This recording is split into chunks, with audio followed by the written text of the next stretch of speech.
কাজের মেয়ে ফাতেমাকে নিয়ে বালির টাকের সামনে পতাকা নিয়ে দাঁড়ায় আছে, অন্তত আমরা চলেন বিএনপি এবং জামাত মিলে একটা মিছিল সেদিকে দেই, কিন্তু সেদিন কিন্তু সেই সুযোগ আমাদের হয় নাই। মাননীয় স্পিকার, আমরা যে এত আন্দোলন করলাম, ওই দিন সবার ফোন বন্ধ ছিল কেন, এটা কি কোনোদিন জানার সুযোগ হয়েছে জাতির? শাপলা চত্বরের দিন ম্যাডাম বিরোধী দলীয় নেত্রী হিসাবে সবাইকে মাঠে নামার জন্য আহ্বান জানিয়েছিলেন, কিন্তু আসলে কি কেউ নামছিলেন? সেখানে আমাদের অনেক লোক শহীদ হয়েছে, আমাদের আলেম ওলামারা শহীদ হয়েছেন। মাননীয় স্পিকার, আমি শুরুতেই রাষ্ট্রপতির ভাষণের উপরে ধন্যবাদ দিতে পারছি না, এই কারণেই যে রাষ্ট্রপতি গত গণহত্যার সাথে সরাসরি জড়িত, উনি শেখ হাসিনার কোনো কাজকেই অপছন্দও করেন নাই, নিষেধও করেন নাই, বরং তার সকল কাজকে তিনি নির্বিঘ্নে সহযোগিতা করে গিয়েছেন। কাজেই এরকম একজন গণহত্যাকারী ব্যক্তিকে আমরা ধন্যবাদ জানাইতে পারি না। এই চপ্পু সাহেবের মধ্যে কি মধু আছে আমি জানি না। সাবেক প্রধানমন্ত্রী বিরোধী দলীয় নেত্রীর বিরুদ্ধে যে মামলা হয়েছিল, যেটা শেখ হাসিনা পদত্যাগের আগ পর্যন্ত বলে গেছেন এতিমের টাকার কথা, এই মামলার তদন্ত কমিশনার ছিলেন হলো চপ্পু সাহেব, তখন দুর্নীতি দমন কমিশনের। কাজেই আমরা জানি না ওনার ব্যাপারে এত দুর্বলতা কেন। তবে বিএনপি তো পারে। বিএনপির এক সময়ের মহাসচিব বি চৌধুরীকে রাষ্ট্রপতি থেকে সরাইতে তো সময় লাগে নাই, নতুন রাষ্ট্রপতি হয়েছে। বহু লোক বিএনপিতে আছে যারা রাষ্ট্রপতি হওয়ার মতো লোক, কিন্তু এরকম একজন বিতর্কিত ব্যক্তিকে কেন রাষ্ট্রপতি রাখছে এটা বিএনপি ভালো বলতে পারবেন। মাননীয় স্পিকার, সরকারি দলের বক্তব্য আমরা শুনছি, আমরা শুরুর থেকেই লক্ষ্য করছি দেশে আর কোনো সমস্যা নাই। সরকারি দলের লোকদের বক্তব্য শুনলে মনে হয় দেশে আর কোনো সমস্যা নাই, সমস্যা হলো বিরোধী দল। এবং উঠার পর থেকেই দেখি বিরোধী দলের ব্যাপারে, বিরোধী দলের বিরুদ্ধে বিভিন্ন কথা বলা হচ্ছে। আমাদের নেতা আজহারুল ইসলাম সাহেব আগে বলে গেছেন, 91 সালে বিএনপি যখন সরকার গঠন করতে পারছিলেন না, সরকার গঠন করার মতো আসন পাননি, তখন জামাত নিঃস্বার্থভাবে বিএনপিকে সরকার গঠনের সমর্থন দিয়েছে। এটা কি বিএনপির কৃতজ্ঞতা স্বীকার করা উচিত নয়? আমরা 97 সাল থেকে একসাথে আন্দোলন, একসাথে নির্বাচন, একসাথে সরকার গঠন, এইভাবে আন্দোলন হয়েছে, নির্বাচন হয়েছে, সরকার গঠন হয়েছে। সেই সরকারে জামাত ইসলামীর মন্ত্রী ছিল 2 জন। এটা জামাত এবং বিএনপির মধ্যে যে একটা সেতু বন্ধন ছিল, এটাই তো বোঝা যায়। কিন্তু এরপর থেকে জুলাই বিপ্লব, জুলাই গণঅভ্যুত্থান পর্যন্ত আমরা তো প্রায় একসাথেই ছিলাম। তখন তো কেউ সমস্যার কথা বলেন নাই। এবং বলা যায় এই স্বৈরাচারী আমলে এইখানে আমরা যারা আছি অনেকেই বলেছেন, আমাদের সরকারি দলের বন্ধুরা বলেছেন, আমাদের বিরোধী দলের বন্ধুরা বলেছেন যে আমরা এখানে জুলুম নির্যাতনের শিকার হই নাই, এরকম লোকের সংখ্যা খুবই কম পাওয়া যাবে। যেমন আমি এবং আমার পরিবার ফ্যাসিবাদের আমলে জুলুম নির্যাতনের শিকার হয়েছি। আমাকে 2 পায়ে লোহার বেড়ি, কোমরে লোহার বেড়ি, 2 হাতে হ্যান্ডকাপ পরিয়ে বিভিন্ন দেশের বিভিন্ন কারাগারে ঘুরানো হতো। এরপরে আমি প্রায় 45 দিন আমাকে রিমান্ডে রাখা হয়েছিল। এরপরে আমার বড় ছেলে, তখন 16 সালের কথা, এসএসসি পরীক্ষার হল থেকে নিয়ে তাকে গুম করে দেওয়া হয়েছিল। তার 2টা চোখের রেটিনার পর্দা জুলুম নির্যাতন চালিয়ে ছিঁড়ে ফেলানো হয়েছে। তো এই জুলুম নির্যাতন শিকার তো আমরা সবাই হয়েছি। কিন্তু এত তাড়াতাড়ি এই নির্বাচনের পরেই আমরা জামাত এত খারাপ হয়ে গেলাম যে এখন বাংলাদেশে কোনো জিনিসপত্রের ঊর্ধ্বগতির কোনো কথা নাই, তেলের দাম বৃদ্ধি পাচ্ছে এ ব্যাপারে কোনো বক্তব্য নাই, আইন শৃঙ্খলা পরিস্থিতির মারাত্মক অবনতি হয়েছে সারা দেশে, এ ব্যাপারে সরকারি দলের কোনো বক্তব্য নাই। বক্তব্য হলো জামাত ইসলামী।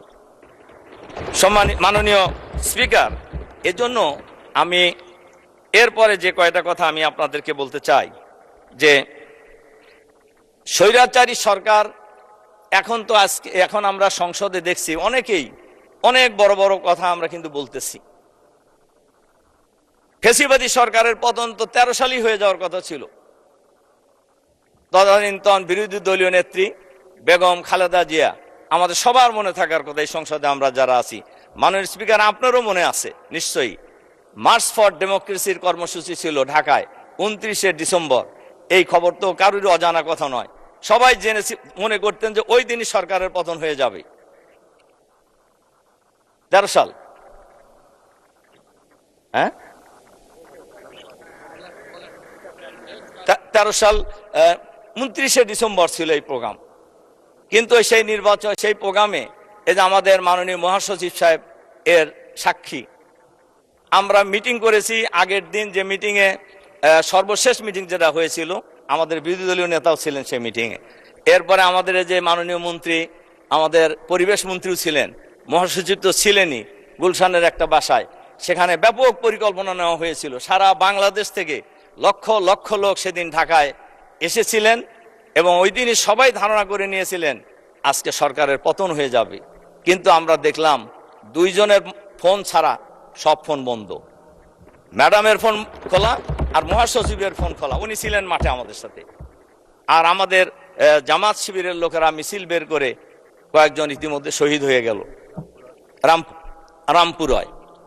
কাজেই আমরা যে এত আন্দোলন করলাম, ওই দিন সবার ফোন বন্ধ ছিল কেন, এটা কি কোনোদিন জানার সুযোগ হয়েছে জাতির? মাননীয় স্পিকার, আমি আরেকটা ঘটনা বলি। শাপলা চত্বরের ব্যাপারেও কিন্তু সেম ঘটনাই হয়েছে। শাপলা চত্বরের দিন ম্যাডাম বিরোধী দলীয় নেত্রী হিসেবে সবাইকে মাঠে নামার জন্য আহ্বান জানিয়েছিলেন, কিন্তু আসলে কি কেউ নামছিলেন? সেখানে আমাদের অনেক লোক শহীদ হয়েছে, আমাদের আলেম ওলামারা শহীদ হয়েছেন। কিন্তু ওই দিনও একটা সুযোগ সরকার পতনের কিন্তু ছিল, কিন্তু আমরা কিন্তু সে কাজটা আসলে করতে পারি নাই। মাননীয় স্পিকার, কাজেই আমরা সেদিন কিন্তু, এবং সর্বশেষ আমাদের মহাসচিব মনে থাকার কথা, আমরা প্রস্তাব দিয়েছিলাম যে ম্যাডাম সকাল থেকে কাজের মেয়ে ফাতেমাকে নিয়ে বালির টাকের সামনে পতাকা নিয়ে দাঁড়ায় আছে, অন্তত আমরা চলেন বিএনপি এবং জামাত মিলে একটা মিছিল সেদিকে দেই। কিন্তু সেদিন কিন্তু সেই সুযোগ আমাদের হয় নাই। মাননীয় স্পিকার, এরপরে জুলাই বিপ্লবে অনেকেই অনেক কথা বলেছেন। জুলাই বিপ্লবের বা জুলাই অভ্যুত্থানের একক দাবিদার আমরা কোনো সময় ছিলাম না। আমাদের নেতা, বিরোধী দলীয় নেতাও কোনো সময় বলে নাই যে এটা শুধু আমরাই করেছি। কিন্তু আপনারা নিজেরা বলেন কেন যে আমরা এটা বলছি? আমরা তো বলি নাই কোনো সময় যে এটা আমরা নিজেরা করছি। তার কারণে এই আন্দোলনের সাথে সবাই জড়িত। তবে এটা তো সঠিক, ছাত্ররাই তো আন্দোলন শুরু করেছে এবং ছাত্রদের নেতৃত্বেই আন্দোলনের সমাপ্তি হয়েছে। কাজেই এই আন্দোলনে আমাদের নেতা, বিরোধী দলীয় নেতা ডাক্তার শফিকুর রহমান সাহেব ছাত্রদেরকেও গাইড করেছেন, জামাতকেও গাইড করেছেন। উনি আন্দোলন ওনার জায়গা থেকে যেভাবে গাইড করার দরকার সেভাবে গাইড করেছেন, বিএনপিও গাইড করেছেন, সবাই গাইড করেছেন। এবং সবাই মিলে যার যার জায়গা থেকে আন্দোলনের মধ্য দিয়েই ফ্যাসিবাদী সরকারের পতন হয়েছে। ফ্যাসিবাদী সরকারের পতন হওয়ার পর আমরা একটি নতুন পরিবেশ পেলাম। এই পরিবেশে এরপরে ঐক্যমত কমিশন হলো, সেখানে সংস্কার কমিশন হয়েছে। ঐক্যমত কমিশনে আমি নিজেও সেখানকার একজন সদস্য ছিলাম, আমরা গিয়েছি। এই যে একদিনে গণভোট এবং জাতীয় সংসদ নির্বাচন, এই প্রস্তাব তো বিএনপির, এই যে মাননীয় স্বরাষ্ট্রমন্ত্রী এখানে আছেন, ওনার প্রস্তাব এটা, একদিনে গণভোট এবং জাতীয় সংসদ নির্বাচন। এবং সেই নির্বাচন হয়েছে। আমি মাঝখানের ইতিহাস আর বলতে চাই না। নির্বাচনে আমরা আগাগোড়ে আলাদা বলছিলাম, কিন্তু আমাদের মাননীয় স্বরাষ্ট্রমন্ত্রীর প্রস্তাবেই কিন্তু একদিনে নির্বাচনটা হয়েছে। এবং সেই নির্বাচনে গণভোটে হার পক্ষে প্রায় 70% মানুষ ভোট দিয়েছে। এখন এই গণভোটের রায় কার্যকর করা নিয়েই কিন্তু এখন বিপত্তি দেখা দিয়েছে। আমরা বলছি যে গণভোট আমরা অক্ষরে অক্ষরে পালন করব। আমার প্রশ্ন হলো, তাহলে গণভোটের রায় মানতে কি বলে, জুলাই সনদ আমরা অক্ষরে অক্ষরে পালন করব। আমার প্রশ্ন হলো, তাহলে গণভোটের রায় বাস্তবায়ন করতে অসুবিধাটা কোথায়?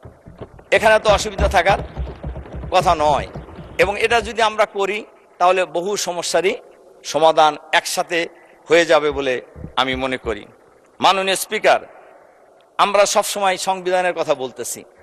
এই সংবিধানের কথা শুনলেই আমার কাছে মনে হয় ফ্যাসিবাদী সরকারের সময় যে মহাসচিব ছিলেন, ওনার আর একটা নামও ছিল, আমি নাম বলতে চাই না, উনি কিন্তু সংসদেও বলছেন, বাইরেও বলছেন এবং অনেক অঙ্গভঙ্গি করেই বলছেন যে যে যাই বলুক আমরা সংবিধান থেকে এক চুলো নড়ব না।